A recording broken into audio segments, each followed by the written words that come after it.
Hi everyone, this is Robert. Welcome to The Well-Told Tale. Every week we bring to life the greatest science fiction, fantasy and speculative fiction stories ever written. If you'd like to support The Well-Told Tale and get access to some stories I record just for my patrons, please do consider becoming a patron by visiting patreon.com/thewelltoldtale. There's also a link in the description. Today we have part 2 of Alice's Adventures in Wonderland by Lewis Carroll. So far, Alice has followed the white rabbit down the rabbit hole, grown smaller, then larger, then smaller again, met a lot of talking animals but scared them away by talking about her own pet cat. And now she hears the patter of small feet coming towards her. So pull up a chair, relax, and enjoy part 2 of Alice's Adventures in Wonderland by Lewis Carroll. Chapter 4. The Rabbit Sends in a Little Bill. It was the white rabbit, trotting slowly back again and looking anxiously about as he went, as if he had lost something. She heard it muttering to itself, "The Duchess! The Duchess! Oh, my dear paws! Oh, my fur and whiskers! She'll get me executed, as sure as ferrets are ferrets! Where can I have dropped them, I wonder?" Alice guessed in a moment that it was looking for the fan and the pair of white kid gloves, and she very good-naturedly began hunting about for them, but they were nowhere to be seen. Everything seemed to have changed since her swim in the pool, and the great hall with the glass table and the little door had vanished completely. Very soon the rabbit noticed Alice as she went hunting about, and called out to her in an angry tone, "Why, Mary Ann, what are you doing out here? Run home this minute, and fetch me a pair of gloves and a fan. Quick now!" And Alice was so much frightened that she ran off at once in the direction it pointed to, without trying to explain the mistake it had made. "He took me for his housemaid," she said to herself as she ran. "How surprised he'll be when he finds out who I am. But I'd better take him his fan and gloves, that is, if I can find them." As she said this, she came upon a neat little house, on the door of which was a bright brass plate with the name W. Rabbit engraved on it. She went in without knocking, and hurried upstairs in great fear lest she should meet the real Mary Ann, and be turned out of the house before she had found the fan and gloves. "How queer it seems," Alice said to herself, "to be going messages for a rabbit. I suppose Dinah will be sending me on messages next." And she began fancying the sort of thing that would happen. "Miss Alice, come here directly, and get ready for your walk." "Coming in a minute, nurse. But I've got to see that the mouse doesn't get out." "Only I don't think," Alice went on, "that they'd let Dinah stop in the house if it began ordering people about like that." By this time she had found her way into a tidy little room with a table in the window, and on it, as she had hoped, a fan and 2 or 3 pairs of tiny white kid gloves. She took up the fan and a pair of the gloves, and was just going to leave the room when her eye fell upon a little bottle that stood near the looking-glass. There was no label this time with the words "Drink me," but nevertheless she uncorked it and put it to her lips.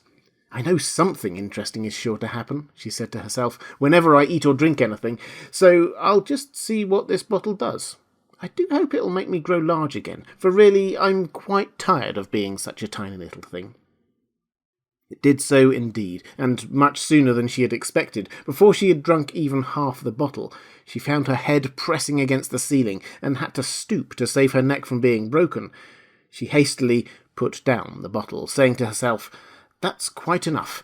I hope I shan't grow any more. As it is, I can't get out of the door. I do wish I hadn't drunk quite so much." Alas, it was too late to wish that. She went on growing, and very soon had to kneel down on the floor. In another minute there was not even room for this, and she tried the effects of lying down with one elbow against the door and the other arm curled around her head. Still she went on growing, and as a last resource she put one arm out of the window and one foot up the chimney, and said to herself, "Now I can do no more. Whatever happens, what will become of me?" Luckily for Alice, the little magic bottle had now had its full effect, and she grew no larger. Still, it was very uncomfortable, and as there seemed to be no sort of chance of her ever getting out of the room again, no wonder she felt unhappy. It was much pleasanter at home, thought poor Alice, when one wasn't always growing larger and smaller and being ordered about by mice and rabbits. I almost wish I hadn't gone down that rabbit hole. And yet, it's rather curious, this sort of life. I do wonder what can have happened to me. When I used to read fairy tales, I fancied that kind of thing never happened. And now, here I am in the middle of one. There ought to be a book written about me, that there ought. And when I grow up, I'll write one. But I'm grown up now, she added in a sorrowful tone. At least there's no room to grow up any more here. But then, thought Alice, shall I never get any older than I am now? That'll be a comfort, one way, never to be an old woman, but then always to have lessons to learn. Oh, I shouldn't like that. Oh, you foolish Alice, she answered herself. How can you learn lessons in here? Why, there's hardly room for you, and no room at all for any lesson books. And so she went on, taking first one side and then the other, and making quite a conversation of it altogether. But after a few minutes she heard a voice outside, and stopped to listen. "Marianne! Marianne!" said the voice. "Fetch me my gloves this moment!" And then came a little pattering of feet on the stairs. Alice knew it was the rabbit coming to look for her, and she trembled till she shook the house, quite forgetting that she was now about 1,000 times as large as the rabbit, and had no reason to be afraid of it. Presently the rabbit came up to the door and tried to open it, but as the door opened inwards, and Alice's elbow was pressed hard against it, that attempt proved a failure. Alice heard it say to itself, "Then I'll go round and get in at the window." That you won't, thought Alice, and after waiting till she fancied she heard the rabbit just under the window, she suddenly spread out her hand and made a snatch in the air. She did not get hold of anything, but she heard a little shriek and a fall, and a crash of broken glass, from which she concluded that it was just possible it had fallen into the cucumber frame, or something of the sort. Next came an angry voice, the rabbit's. "Pat! Pat! Where are you?" And then a voice she had never heard before. "Sure then, I'm here, digging for apples, your honour." "Digging for apples indeed," said the rabbit angrily. "Here, come and help me out of this." Sounds of more broken glass. "Now tell me, Pat, what's that in the window?" "Sure, it's an arum, your honour." "An arm, you goose! Whoever saw one that size? Why, it fills the whole house." "Sure it does, your honour, but it's an arm for all that." "Well, it's got no business there, at any rate. Go and take it away." There was a long silence after this, and Alice could only hear whispers now and then, such as, "Sure, I don't like it at all, your honour, not at all." "Do as I tell you, you coward!" And at last she spread out her hand again and made another snatch in the air. This time there were 2 little shrieks, and more sounds of broken glass. "What a number of cucumber frames there must be," thought Alice. "I wonder what they'll do next. As for pulling me out of the window, I only wish they could. I'm sure I don't want to stay in this house any longer." She waited for some time without hearing anything more. At last came a rumbling of little cartwheels, and the sound of a good many voices all talking together. She made out the words, "Where's the other ladder?" "Why, I hadn't to bring but one. Bill's got the other. Bill, fetch it here, lad. Here, put it up in this corner. No, tie 'em together first. They don't reach half high enough yet. Oh, they'll do well enough. Don't be particular. Here, Bill, catch hold of this rope. Will the roof bear? Mind that loose slate. Oh, it's coming down. Heads below." A loud crash. "Now, who did that? It was Bill, I fancy. Who's to go down the chimney? Nay, I shan't. You do it." "That I won't, then. Bill's to go down. Here, Bill. The master says you're to go down the chimney." "Oh, so Bill's got to come down the chimney, has he?" said Alice to herself. Shy, they seem to put everything upon Bill. I wouldn't be in Bill's place for a good deal. This fireplace is narrow, to be sure, but I think I can kick a little. She drew her foot as far down the chimney as she could, and waited till she heard a little animal. She couldn't guess of what sort it was, scratching and scrambling about in the chimney close above her. Then, saying to herself, "This is Bill," she gave one sharp kick, and waited to see what would happen next. The first thing she heard was a general chorus of, "There goes Bill," and then Rabbit's voice along, "Catch him, you by the hedge." Then silence, and then another confusion of voices. "Hold up his head! Brandy now! Don't choke him! How was it, old fellow? What happened to you? Tell us all about it." Last came a feeble, squeaking voice. "That's Bill," thought Alice. "Well, I hardly know. No more, thank you. I'm better now, but I'm a deal too flustered to tell you.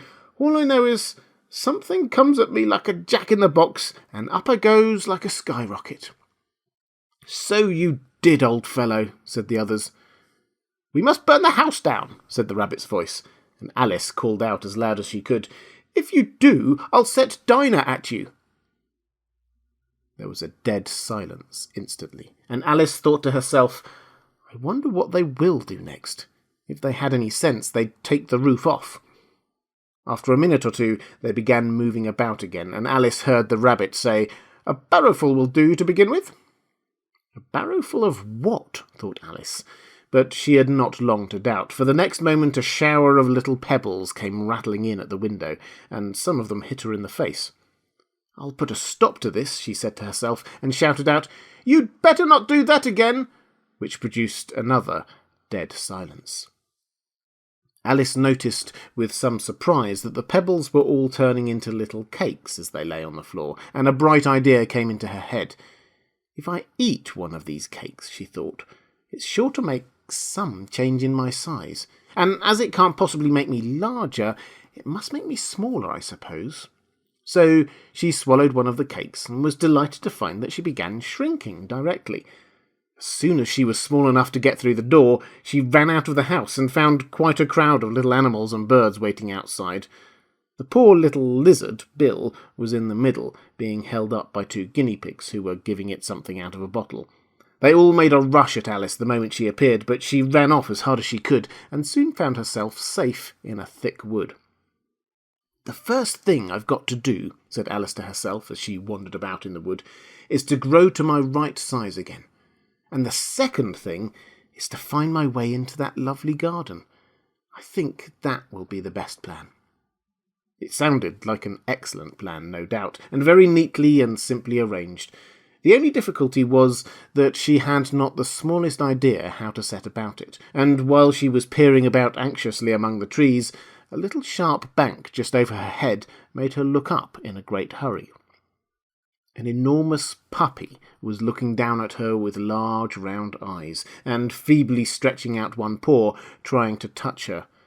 "Poor little thing," said Alice in a coaxing tone, and she tried hard to whistle to it, but she was terribly frightened all the time at the thought that it might be hungry, in which case it would be very likely to eat her up in spite of all her coaxing. Hardly knowing what she did, she picked up a little bit of stick and held it out to the puppy, whereupon the puppy jumped into the air off its feet all at once with a yelp of delight and rushed at the stick and made believe to worry it. Then Alice dodged behind a great thistle to keep herself from being run over, and the moment she appeared on the other side, the puppy made another rush at the stick and tumbled head over heels in its hurry to get hold of it. Then Alice, thinking it was very like having a game of play with a cart horse and expecting every moment to be trampled under its feet, ran round the thistle again. Then the puppy began a series of short charges at the stick, running a very little way forwards each time and a long way back, and barking hoarsely all the while, till at last it sat down a good way off, panting, with its tongue hanging out of its mouth and its great eyes half shut. This seemed to Alice a good opportunity for making her escape, so she set off at once, and ran till she was quite tired and out of breath, until the puppy's bark sounded quite faint in the distance. "And yet what a dear little puppy it was," said Alice as she leant against a buttercup to rest herself and fanned herself with one of the leaves. "I should have liked teaching it tricks very much, if only I'd been the right size to do it. Oh dear, I'd nearly forgotten that I've got to grow up again. Let me see, how is it to be managed? I suppose I ought to eat or drink something or other, but the great question is, what?" The great question certainly was, what? Alice looked all round her at the flowers and the blades of grass, but she did not see anything that looked like the right thing to eat or drink under the circumstances. There was a large mushroom growing near her, about the same height as herself, and when she had looked under it, and on both sides of it, and behind it, it occurred to her that she might as well look and see what was on the top of it. She stretched herself up on tiptoe and peeped over the edge of the mushroom, and her eyes immediately met those of a large caterpillar that was sitting on the top with its arms folded, quietly smoking a long hookah, and taking not the smallest notice of her or of anything else. Chapter 5. Advice from a Caterpillar. The caterpillar and Alice looked at each other for some time in silence. At last the caterpillar took the hookah out of its mouth and addressed her in a languid, sleepy voice. "Who are you?" said the caterpillar. This was not an encouraging opening for a conversation. Alice replied rather shyly, I hardly know, sir, just at present. At least I know who I was when I got up this morning, but I think I might have been changed several times since then." "What do you mean by that?" said the caterpillar sternly. "Explain yourself." "I can't explain myself, I'm afraid, sir," said Alice, "because I'm not myself, you see." "I don't see," said the caterpillar.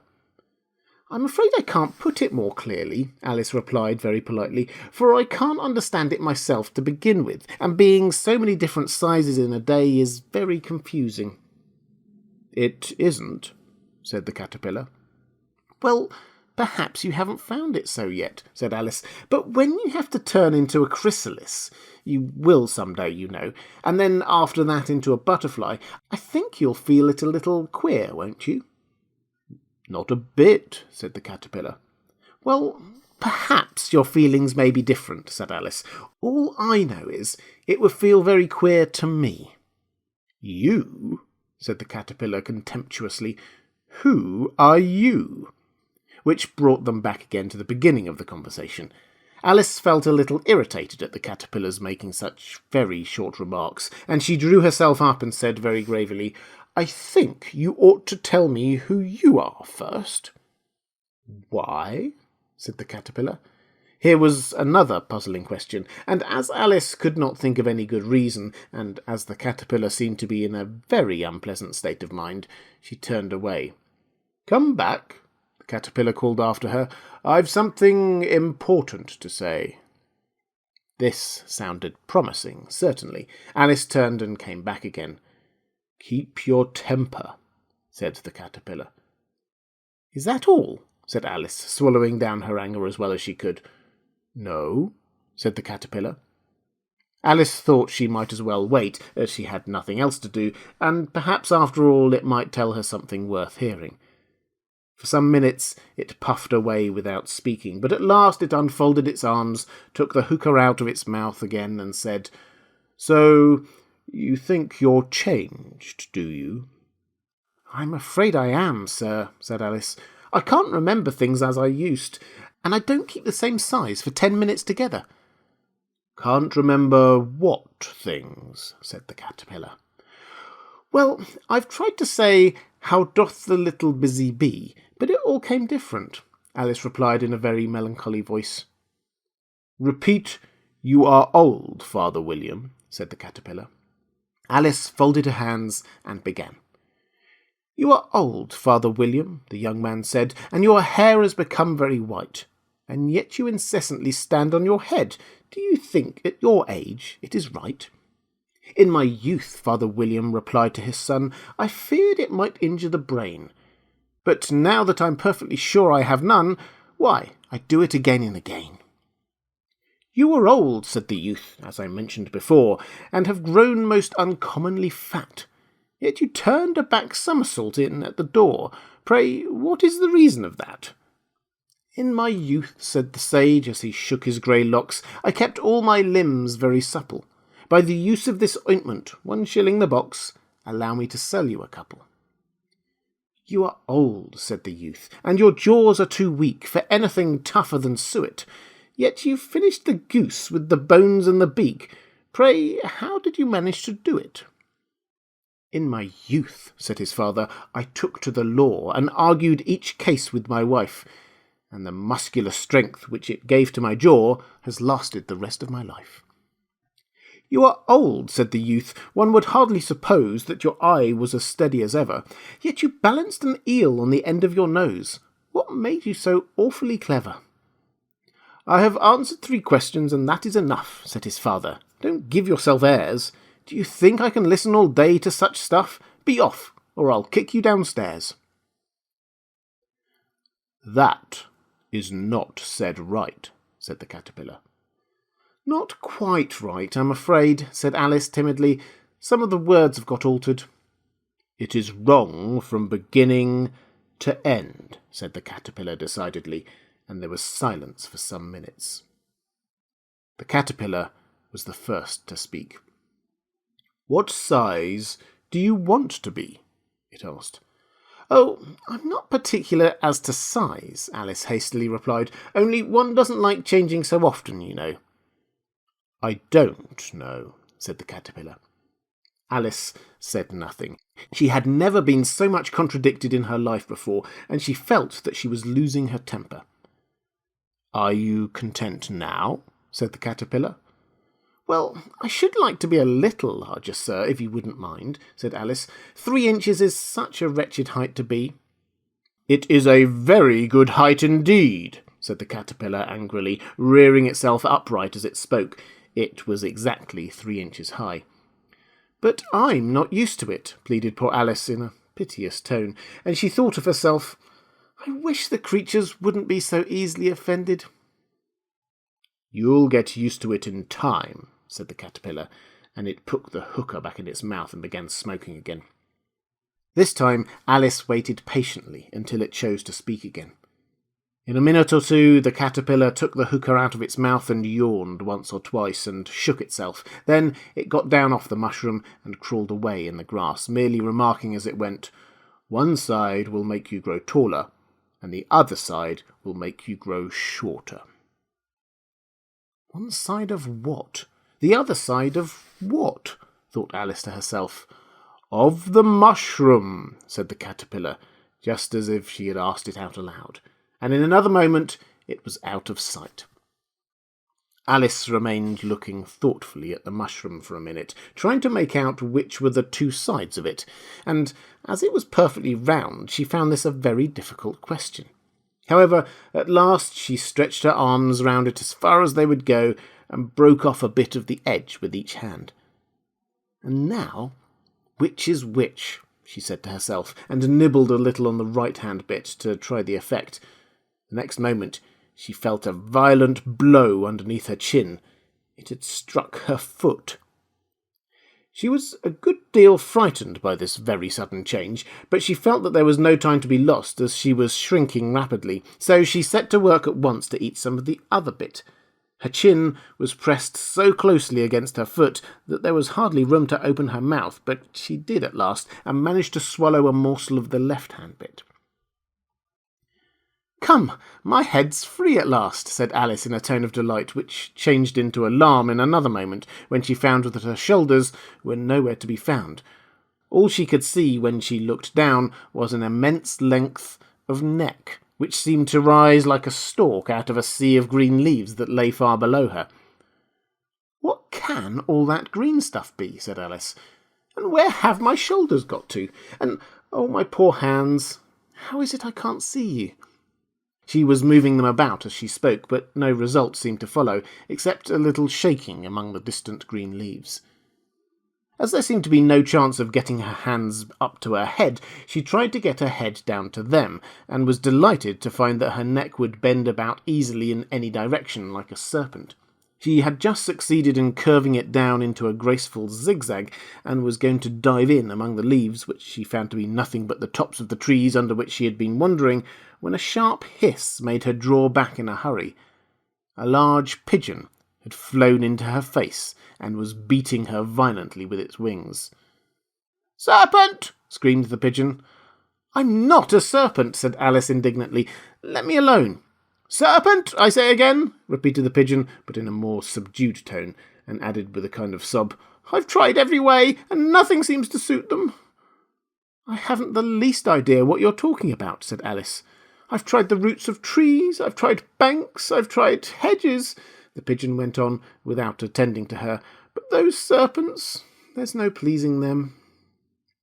Alice was more and more puzzled, but she thought that there was no use in saying anything more till the pigeon had finished.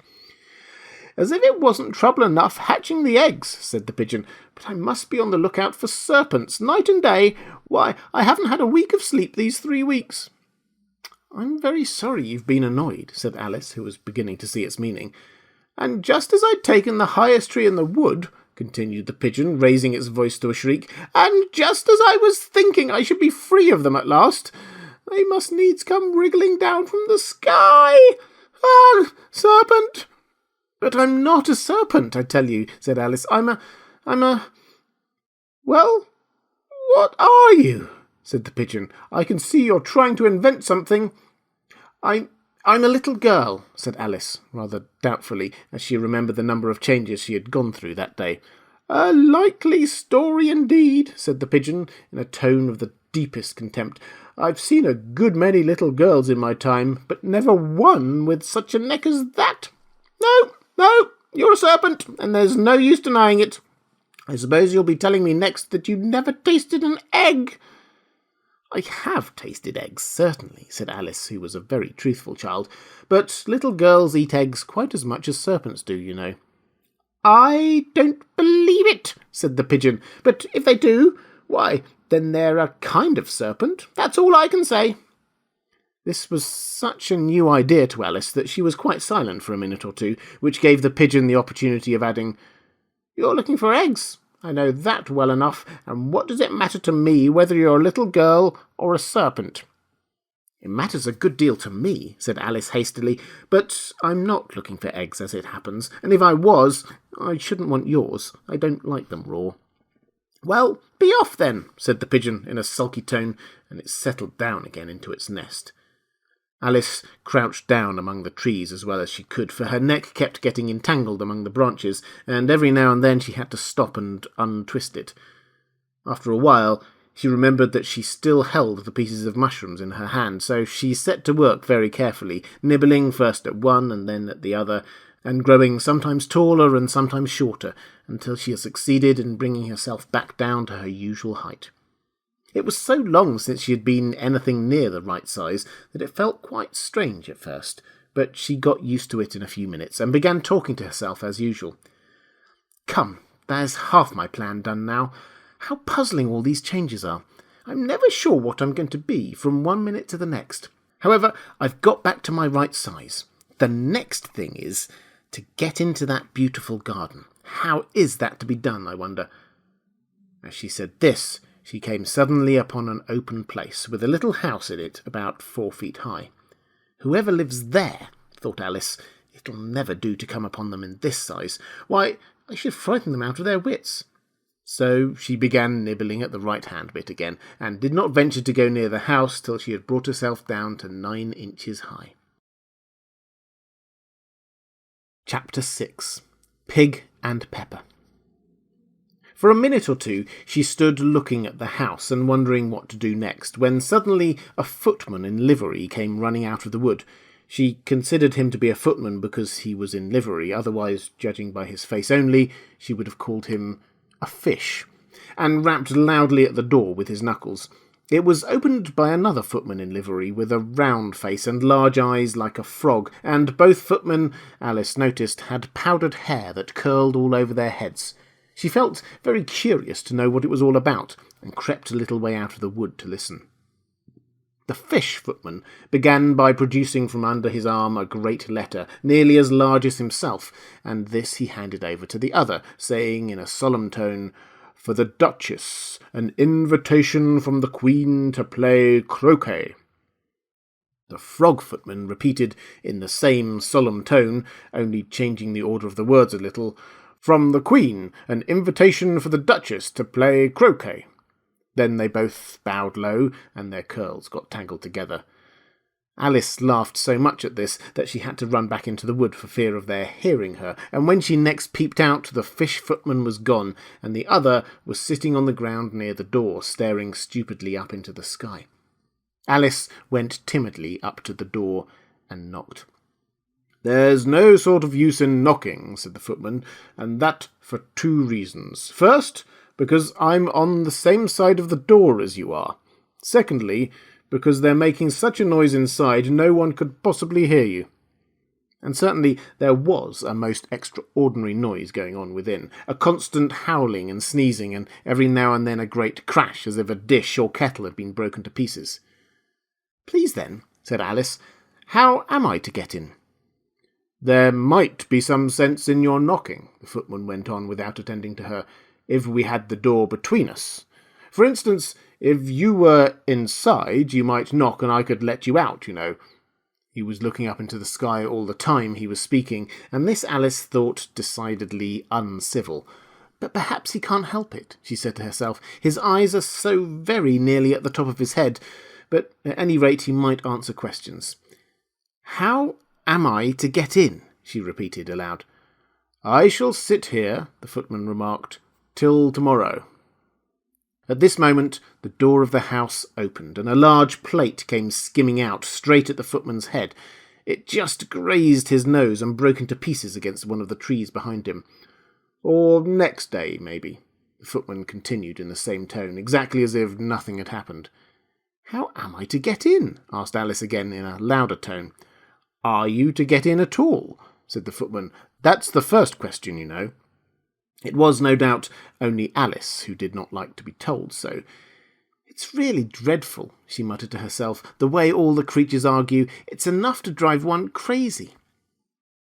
The footman seemed to think this a good opportunity for repeating his remark with variations.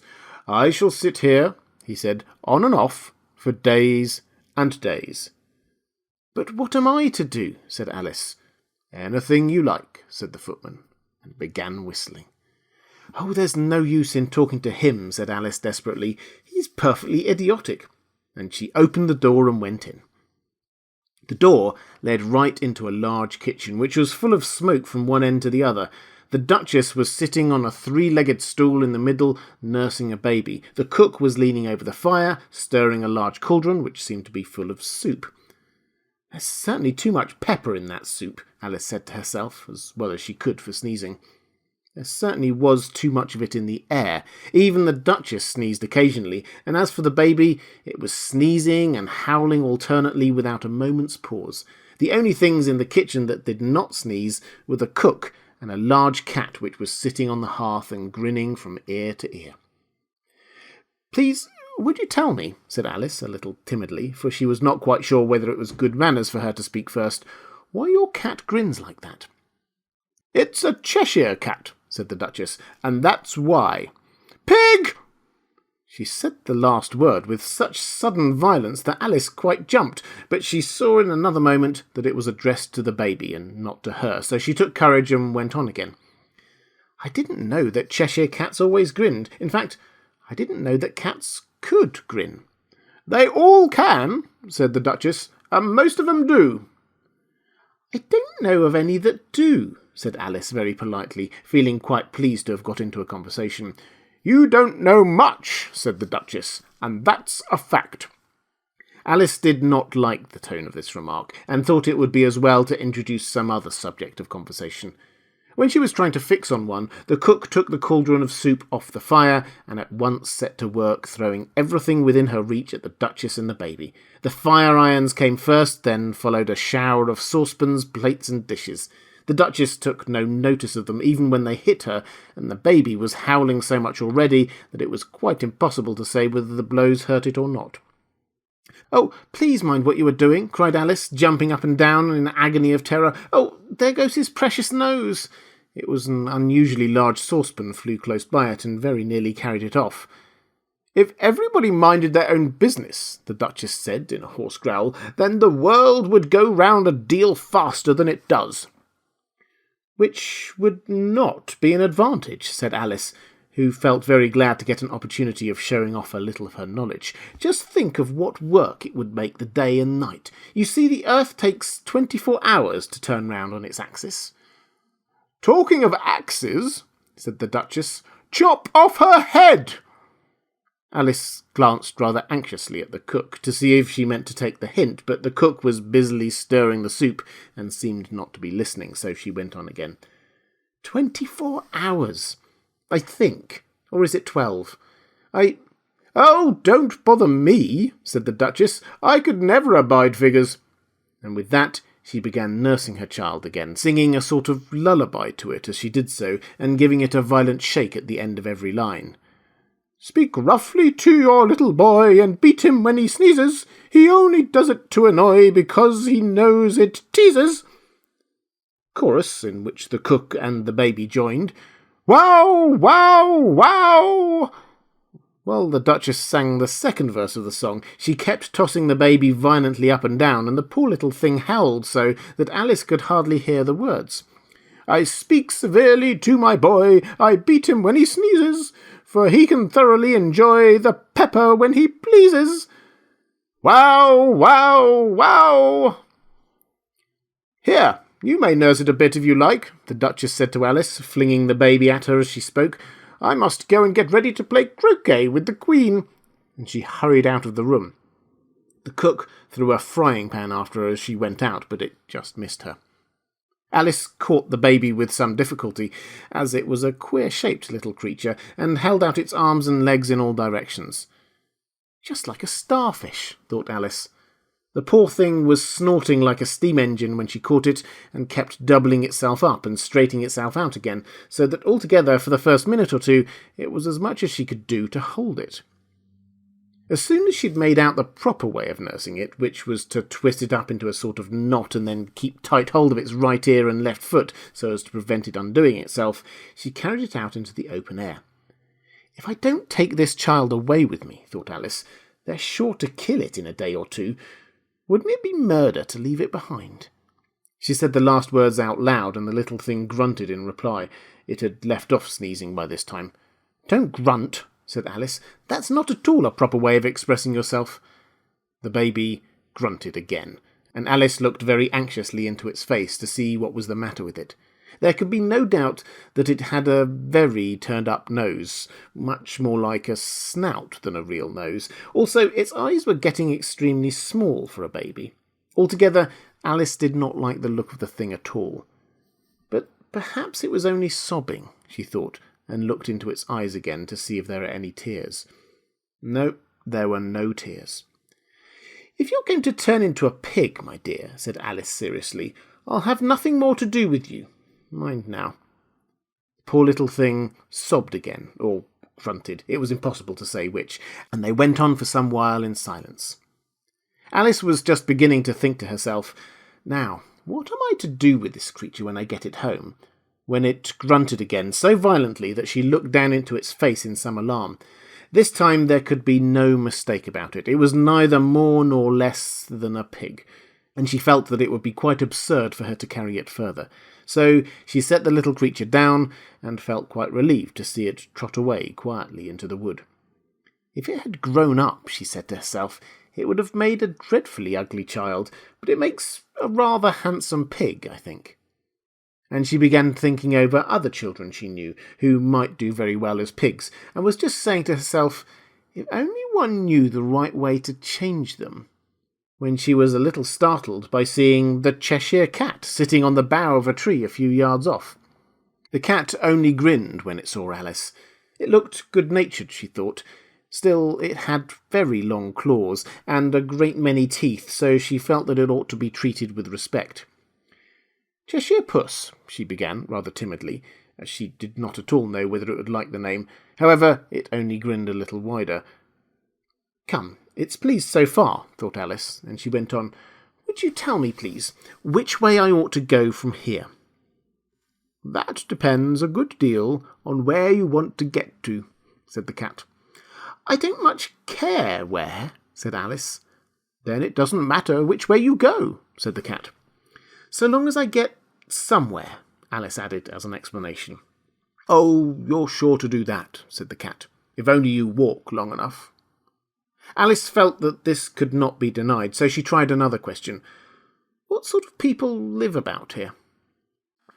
In that direction, the cat said, waving its right paw around, lives a hatter.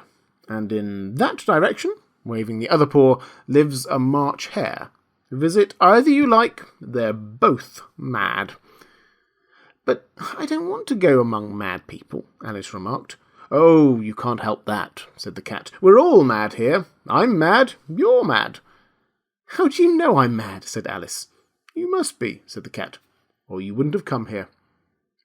Alice didn't think that proved it at all. However, she went on. And how do you know that you're mad?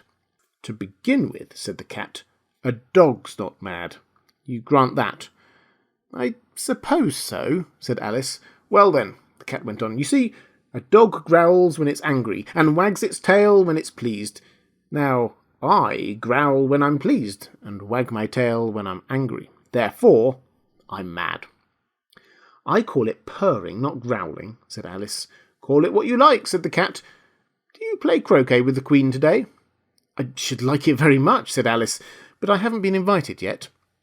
You'll see me there, said the cat, and vanished. Alice was not so much surprised at this, since she was getting so used to queer things happening. While she was looking at the place where it had been, it suddenly appeared again. By the by, what became of the baby? Said the cat. I'd nearly forgotten to ask. It turned into a pig, Alice quietly said, just as if it had come back in a natural way. I thought it would, said the cat, and vanished again. Alice waited a little, half expecting to see it again, but it did not appear, and after a minute or two she walked on in the direction in which the March hare was said to live. I've seen hatters before, she said to herself. The March hare will be much the most interesting, and perhaps, as this is May, it won't be raving mad. At least, not so mad as it was in March. As she said this, she looked up, and there was the cat again, sitting on a branch of a tree. Did you say pig or fig? Said the cat. I said pig, replied Alice, and I wish you wouldn't keep appearing and vanishing so suddenly. You make one quite giddy. All right, said the cat, and this time it vanished quite slowly, beginning with the end of the tail and ending with the grin, which remained some time after the rest of it had gone. Well, I've often seen a cat without a grin, thought Alice, but a grin without a cat, it's the most curious thing I ever saw in my life. She had not gone so much further before she came in sight of the house of the March hare.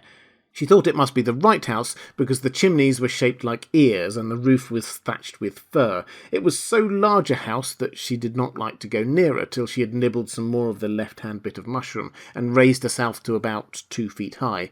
Even then, she walked up towards it rather timidly, saying to herself, Suppose it should be raving mad after all. I almost wish I'd gone to see the Hatter instead.